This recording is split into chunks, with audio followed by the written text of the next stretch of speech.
안녕하세요. 2026년부터 건강보험료가 완전히 새로워집니다.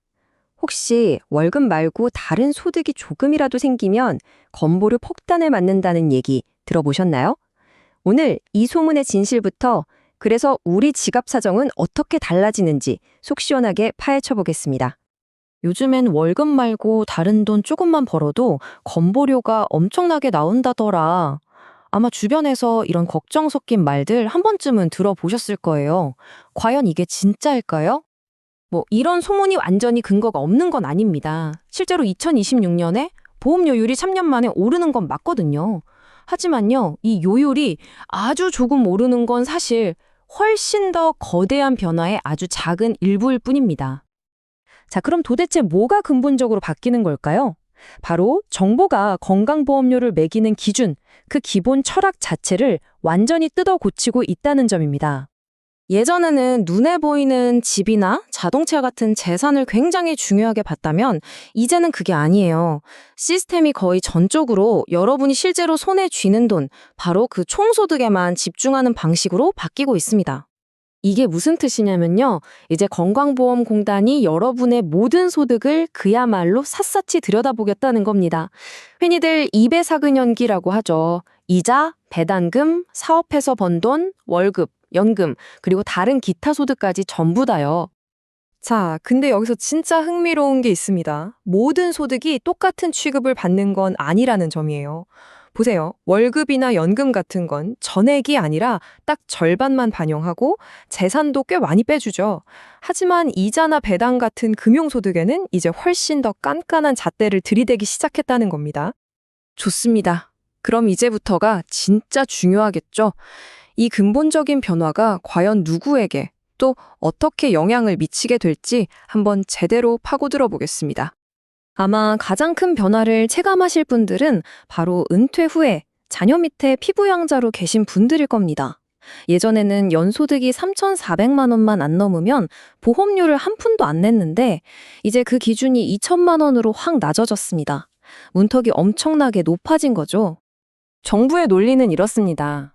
연소득 2천만 원, 그러니까 한 달에 한 166만 원 정도 소득이 있다면 이제는 독립해서 본인 보험료를 낼 능력이 충분하다. 이렇게 보는 겁니다. 그리고 투자나 임대업 하시는 분들도 이제 주목하셔야 합니다. 금융소득이나 월세 받는 임대소득이 예전에는 부수적인 느낌이었다면 이제는 보험료 계산에 완전 한복판으로 들어왔기 때문이죠. 그런데 다 나쁜 소식만 있는 건 아닙니다. 오히려 희소식도 있어요. 특히 집 때문에 보험료 부담이 컸던 분들한테는요, 1억 원까지는 재산에서 빼주는 제도가 생기면서 직장이 없는 지역가입자 10명 중 거의 4명은 재산 때문에 내던 보험료를 아예 안 내게 됐습니다. 이거 정말 큰 변화죠. 아니, 정부는 왜 이렇게 복잡하고 어떤 사람들한테는 좀 아플 수도 있는 변화를 밀어붙이는 걸까요? 그건 바로 지속 가능성, 즉 미래를 지키기 위해서입니다.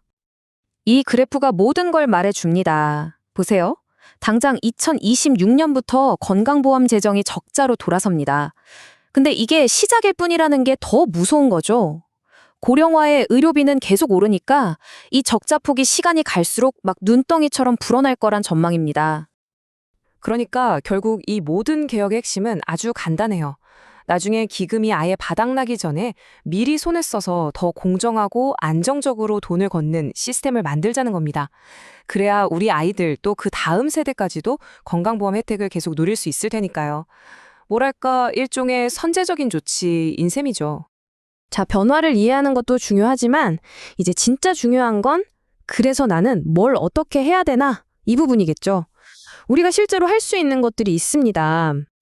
여러분, 이건 정말 꼭 기억해 두셔야 합니다. 바로 소득 정산제도라는 건데요.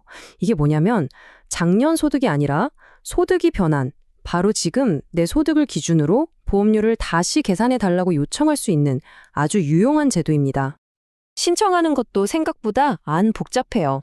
보시는 것처럼 소득이 바뀌었다는 서류만 잘 챙겨서 내면 바로 다음 달부터 보험료가 조정되니까요. 특히 갑자기 퇴직하거나 사업이 어려워졌을 때 정말 큰 도움이 되겠죠? 여기서 끝이 아닙니다. 더 챙길 게 있어요. 주택 대출이 있거나 부모님 같은 가족집에 공짜로 살고 있을 때도 공제를 받을 수 있는데요.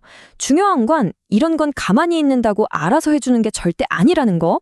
내가 직접 찾아서 신청해야만 혜택을 받을 수 있다는 점 꼭 기억하세요. 결국 이번 개편은 그냥 보험료가 좀 오르고 내리는 그런 단순한 문제가 아닌 것 같습니다. 이건 이제 우리 사회가 소득이라는 걸 어떻게 볼 것인가에 대한 일종의 거대한 신호탄 같은 거죠. 주식으로 번 돈, 연금으로 받는 돈도 전부 소득이라는 큰 흐름 속에서 여러분의 미래 재정 계획은 어떻게 바꿔야 할까요? 한 번쯤 진지하게 고민해 볼 시점인 것 같습니다.